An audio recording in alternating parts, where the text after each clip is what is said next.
So today all of you learn our lesson 1.1 An Astrologer's Day. An Astrologer's Day means एका ज्योतिषाचा दिवस. Astrologer means ज्योतिषी. See the first paragraph. Punctually at midday he opened his bag and spread out his professional equipment, which consisted of a dozen cowrie shells, a square piece of cloth with obscure mystic charts on it, a notebook, and a bundle of Palmyra writing. Punctually means wherever. Punctually at midday he opened his bag and spread out his professional equipment. Professional equipment means व्यवसायासाठी आवश्यक असणारी साधन सामग्री, साहित्य. एक दिवस काय झालेला आहे तर हा ज्योतिषी अगदी वेळेवर आपल्या कामाला सुरुवात करण्यासाठी गेलेला आहे आणि त्यानं आपल्या कामाला सुरुवातही केलेली आहे. Punctually at midday he opened his bag and spread out his professional equipment. एके दिवशी दुपारी, मिड डे मीन्स दुपार, आफ्टरनून. एके दिवशी दुपारी नित्य नेमाप्रमाणे त्यानं आपली त्याच्याजवळ असणारी ती बॅग उघडली आणि त्याच्या व्यवसायाची सर्व साधन सामग्री त्यानं बाहेर काढली आणि स्प्रेड आउट केली, समोर व्यवस्थितपणे पसरली, मांडून ठेवली. Which consisted of a dozen cowries shells, की ज्यामध्ये डझनभर कवड्यांचे शेल्स होते. शेल्स मीन्स शिंपले. A square piece of a cloth with obscure mystic charts on it, आणि धुसर झालेला, गूढ आकृत्या काढलेला असा एक कापडाचा एक चौकोनी तुकडा होता. And charts on it, a notebook and bundle of palmyra writing, आणि एक वही होती आणि एक ताडपत्रीवरील लिखाणाचा बंडल, ताडपत्रांवरील लिखाणाचा बंडल, असं त्यानं त्या कापडाच्या तुकड्यामध्ये या गोष्टी गुंडाळून ठेवलेल्या होत्या आणि त्या सगळ्या त्यांनी स्प्रेड आउट केल्या. His forehead was resplendent with scared ash and vermilion. Resplendent means bright, dazzling and impressive, तेजस्वी असणारा असा. His forehead was, forehead means कपाळ, रिस्प्लेंडंट तेजस्वी, with scared ash and vermilion, ash means अंगारा, धुपारा वगैरे असतो तसा. व्हर्मिलियन मीन्स शेंदूर. आणि त्यानं स्वतःच्या कपाळावर काय लावलेलं आहे तर एक पवित्र असा भस्म, अंगारा लावलेला आहे आणि त्यावर शेंदूरही लावलेला आहे. And his eyes sparkled with a sharp abnormal gleam. Abnormal means असामान्य, ग्लीम चकाकी, शाईन. आणि त्याचे ते डोक्याला, कपाळावर त्यानं त्या दोन गोष्टी लावलेल्या आहेत. पवित्र भस्म लावलेलं आहे, शेंदूर लावलेला आहे आणि त्याचे हे मस्तक तेजस्वी असे दिसत होते आणि डोळ्यात एक तीक्ष्ण, विलक्षण अशी एक चमक दिसून येत होती. And his eyes sparkled with a sharp abnormal gleam which was really an outcome of a continual searching look for a customer. की आता ज्योतिषी म्हटलं की त्याचं एक रूप आपल्या सगळ्यांच्या डोळ्यासमोर उभं राहतं की त्याचा एकंदरीत पेहराव कसा असणार आहे, त्याचं दिसणं कसं असणार आहे, असणं कसं असणार आहे, आणि त्याचं वर्णन R.K. नारायण यांनी या लेसनमध्ये केलेलं आहे. His forehead was resplendent with sacred ash and vermilion, and his eyes sparkled with a sharp abnormal gleam, which was really an outcome of a continual searching look for a customer. आणि त्याचा तो ऑक्युपेशनच आहे, व्यवसायच आहे. त्यानंतर त्यानं आपलं सगळं साहित्य स्प्रेड आउट केलेलं आहे, कपाळावर भस्म लावलेलं आहे, शेंदूर लावलेला आहे. His eyes sparkled with a sharp abnormal gleam, आणि त्याच्या डोळ्यांमधून एक वेगळीच विलक्षण अशी चकाकी, तीक्ष्णपणा हा दिसून येतोय. Which was really and outcome of a continual searching for a customer. Outcome म्हणजे परिणाम. आणि खरं तर तो ग्राहकांना सतत शोधणारी अशी त्याची ती नजर होती आणि त्याच्या साध्या भोळ्या ग्राहकांना मात्र तो त्या नजरेत भविष्यवेत्याचं तेज जाणवत असे आणि ते त्यांना दिलासा देत असत. Outcome of a continual searching look for a customer, की त्याची ती चमकदार असणारी तेजस्वी असणारी नजर ही ग्राहकांच्या शोधामध्येच फिरलेली दिसून येत होती. but which is a simple clients took to be a prophetic light and felt comforted. आणि त्याचे ते साधे भोळे असणारे ग्राहक मात्र त्या नजरेत भविष्यवेत्याच्या तेज जाणवत असे आणि ते त्यांना देखील दिलासा देत असत. ते कस्टमरसुद्धा त्याच्याकडं अट्रॅक्ट होत असत. The power of his eyes was considerably enhanced by their position placed as they were between the painted forehead and the dark whiskers which streamed down his cheeks.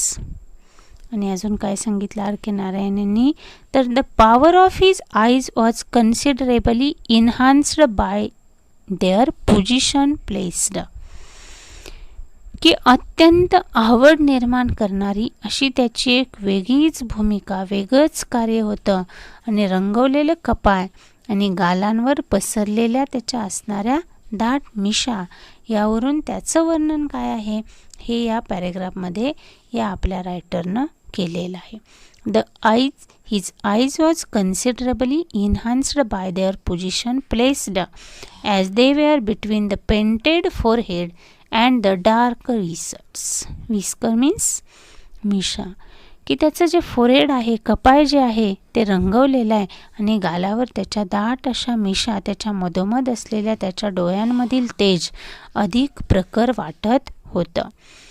Which streamed down his cheeks even a halfwit's eyes would sparkle in such a setting, की halfwit's eyes अंधशुद्ध असणारी अशी त्याची ती नजर तीही त्यामधून लगेच दिसून येत होती. To crown the effect he wound a saffron coloured turban around his head. Saffron coloured म्हणजे केशरी रंगाचा, turban around his head, turban गुंडाळणे. A crown the effect he wound a saffron coloured, crown म्हणजे मुकुट. आणि अर्थातच एखाद्या वेडसर व्यक्तीचे डोळे जसे कोंदण तेजस्वी वाटतात, जणू या सर्वाचा परिणाम हा अधिक खुलावा म्हणून की काय त्यानं आपल्या डोक्यावर काय केलेलं आहे, तर ऑरेंज कलरचा म्हणजे केशरी कलरचा फेटा बांधलेला होता, मुकुट बांधलेला आहे. दिस कलर स्कीम नेवर फेल, आणि ही रंगसंगती कधीही फिकी पडत नाही. People were attracted to him as bees are attracted to cosmos or dahlia stalk, की डेलिया किंवा कॉस्मॉसच्या फुलांकडे जशा मधमाशा आकर्षित होत असतात तसे लोक या आपल्या ॲस्ट्रॉलॉगरकडं आकर्षित झालेले होते. This colour scheme never failed. People were attracted to him as bees are attracted to cosmos or dahlia stalk. He sat under the box of a spreading tamarind tree which flanked a path running through the town hall park. And he sat under box of a spreading tamarind tree. Tamarind means चिंचेचं झाड. He sat under the box of spreading tamarind tree. आणि एका भव्य असणाऱ्या मोठ्या असणाऱ्या चिंचेच्या झाडाखाली हा ॲस्ट्रॉलॉगर आपलं सगळं प्रोफेशनल इक्विपमेंट ठेवून बसलेला होता. Which flanked a path running through the town hall park, की त्या चिंचेच्या वृक्षाच्या फांद्यांखाली तो बसलेला होता आणि टाउन हॉल पार्कच्या रस्त्याच्या कडेला अस्ताव्यस्त पसरलेलं असं हे झाड आहे आणि त्या झाडाच्या फांद्यांखाली तो बसलेला आहे. It was a remarkable place in many ways, आणि ती एक जागा अशी आहे की अनेक गोष्टींमुळे त्या जागेला अनन्यसाधारण महत्त्व प्राप्त झालेलं होतं. विशेष अशी ती जागा होती. It was a remarkable place in a many ways, की त्या जागेला खास महत्त्व प्राप्त झालेलं होतं आणि स्वतःच्या ऑक्युपेशनसाठी या ॲस्ट्रॉलॉगरनं ती जागा निवडलेली होती. ह्या फर्स्ट पॅरेग्राफमध्ये काय सांगितलेलं आहे तर ॲस्ट्रोलॉगर त्याचा असणारे प्रोफेशनल इक्विपमेंट कोणकोणत्या दिलेल्या आहेत आणि तो कुठं बसलेला आहे आणि एकंदरीत त्याच्या फेसचं वर्णन या फर्स्ट पॅरेग्राफमध्ये R.K. नारायण यांनी केलेलं आहे. The crowd was always moving up and down this narrow road from morning till night. म्हणजे सकाळपासून रात्रीपर्यंत त्या अरुंद रस्त्यावर खूप गर्दी ओसंडून वाहत असे. नॅरो रोड, नॅरो मीन्स अरुंद. The crowd was always moving up and down this narrow road from morning till night. सकाळपासून संध्याकाळपर्यंत रात्रीपर्यंत त्या अरुंद रस्त्यावर खूप गर्दी असे. A variety of trades and occupations was represented all along its way. त्या रस्त्याच्या दोन्ही बाजूला अनेक प्रकारचे व्यवसाय आणि उद्योगधंदे हे चालत असत. फॉर एक्झाम्पल काय दिलं आहे, medicine, sellers of stolen hardware and junk, magician and above all and auctioneer of cheap cloth who created enough din all day to attract the whole town.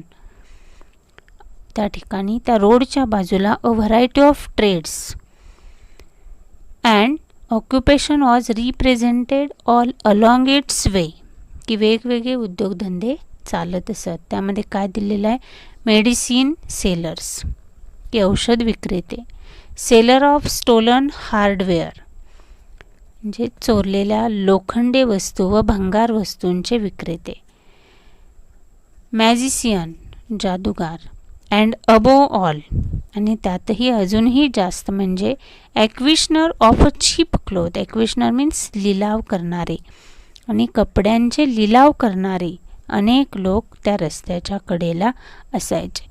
Who created enough din all day to attract the whole town. आणि त्या लोकांमुळं संपूर्ण शहरातून दिवसभर प्रचंड गर्दी त्या रस्त्यावर लोटत असे. त्या रस्त्याला जास्त प्रमाणात गर्दी असलेली दिसून येत असे.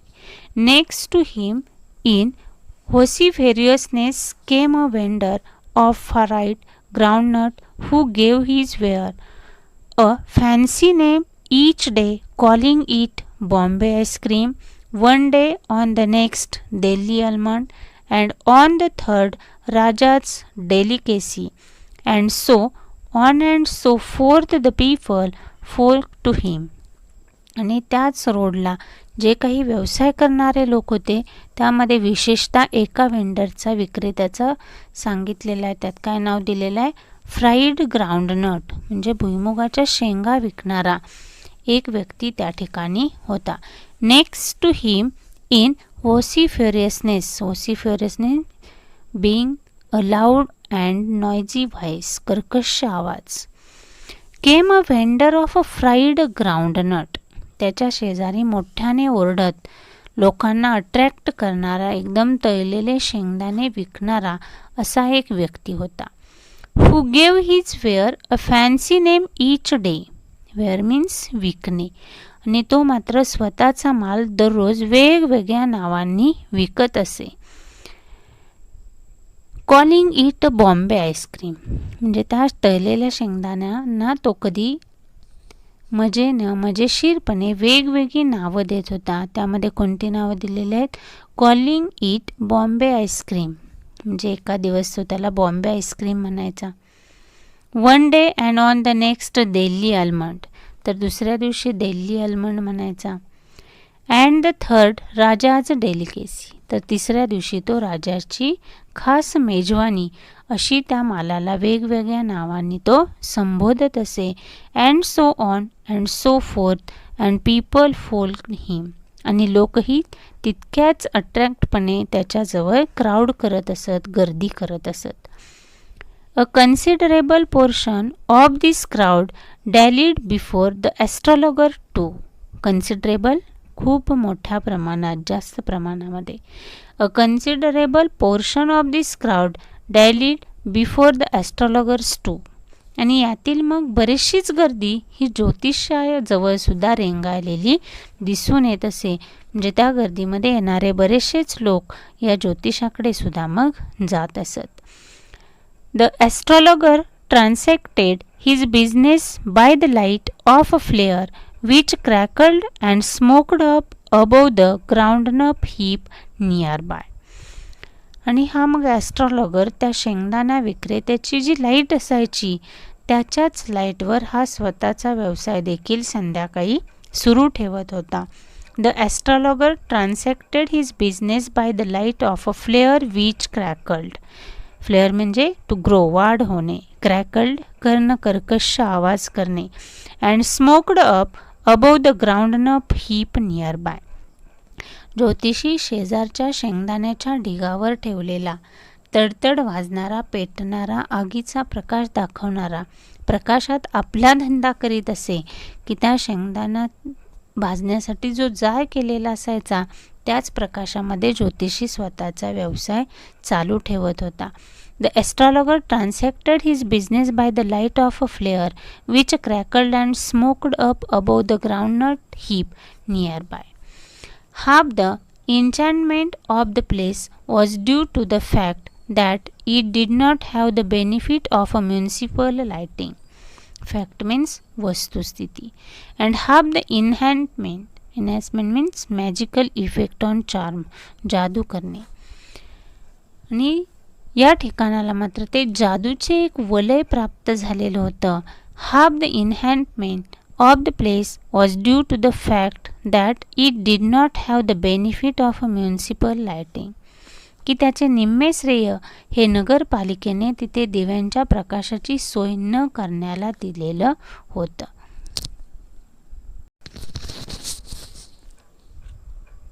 The place was lit up by shop lights. Lit up means प्रकाशित होणं. की दुकानांच्या दिव्यांमुळे ती जागा उजळून निघालेली होती, प्रकाशित झालेली होती. 1 or 2 had hanging gaslights. Hanging means मिणमिणती. Some had naked flares stuck on poles. Some were lit up by old cycle lamps, and 1 or 2, like the astrologer, managed without lights of their own. काय सांगितलं या ठिकाणी? The place was lit up by shop lights. की दुकानांच्या दिव्यांमुळे ती जागा थोडीफार प्रकाशित झालेली होती, प्रकाशानं उजळून निघालेली होती. 1 or 2 had hanging gaslights. त्या दुकानदारातल्या एक दोकानकडे मिणमिणती आवाज करणारी गॅसचे दिवे त्या ठिकाणी होते. Some has naked his flare stuck on a poles. Flare म्हणजे भडकणे, म्हणजे त्या जाळ्याचा आवाज करणारे असे 2 गॅसचे दिवे त्या ठिकाणी असणाऱ्या दुकानदारांकडे होते. Some were lit up by old cycle lamp. तर काहींकडे जुने सायकल दिवे लावलेले होते. And 1 or 2 like the astrologer. आणि ज्योतिषासारखेच आणखी 1-2 होती. Managed without lights of their own. ती स्वतःच्या दिव्यांशिवाय यांनी दुसऱ्यांच्या दिव्यावर आपलं काम चालवलेलं होतं. ती स्वतःची लाईटची सोय नाही, परंतु ह्या ॲस्ट्रॉलॉगरनं आणि असाच व्यवसाय करणाऱ्या अजून 1-2 दुसऱ्यांच्याच लाईटवर आपला व्यवसाय चालवलेला होता. It was a bewildering criss of light rays and moving shadows. आणि प्रकाश किरण आणि हलणाऱ्या सावल्यांचा एक विस्मयकारक खेळ त्या ठिकाणी चालू असलेला दिसून येत होता. दिस सुटेड द ॲस्ट्रॉलॉगर व्हेरी वेल. आणि ज्योतिषाची मात्र त्यामुळे उत्तम सोय झालेली होती. त्याला कोणतीही अडचण त्या ठिकाणी निर्माण झाली नाही. For the simple reason that he had not in the list intended to be an astrologer when he began life.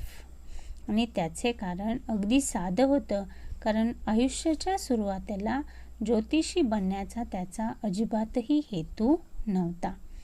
This suited the astrologer very well for the simple reason that he had not in the least intended to be an astrologer. की आपण ज्योतिषी व्हावं हे मात्र त्याच्या जीवनाचं ध्येय नव्हतं.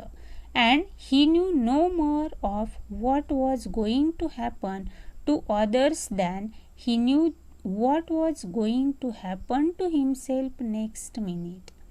कारण जिथे स्वतःच्या आयुष्यात पुढच्या क्षणी काय घडणार आहे याची त्याला अजिबातही कल्पना नव्हती, तिथे दुसऱ्याच्या आयुष्यात पुढे काय घडणार आहे हे ठाऊक असण्याची शक्यताच नव्हती. तरी देखील अशा ॲस्ट्रॉलॉगरजवळ लोक गर्दी करत होती. He was as much as a stranger to the stars as were his innocent customers. Stranger means unknown person, अनोळखी व्यक्ती. He was as much as a stranger to the stars as were his innocent customer. आणि त्याच्या भाबड्या असणाऱ्या ग्राहकांइतकीच तोही ताऱ्यांविषयी अनभिज्ञ होता, की त्याला देखील स्टार्स नशिबाबद्दल काहीही माहिती नव्हतं. तो ग्राहकांसारखाच अनभिज्ञ होता, अननोन होता. Yet he said things which pleased and astonished everyone. आणि तरीही त्याच्या बोलण्याने सर्वजण खुश होत असत आणि भारावून जात असत. That was more a matter of study, practice and shrewd गेसवर्क.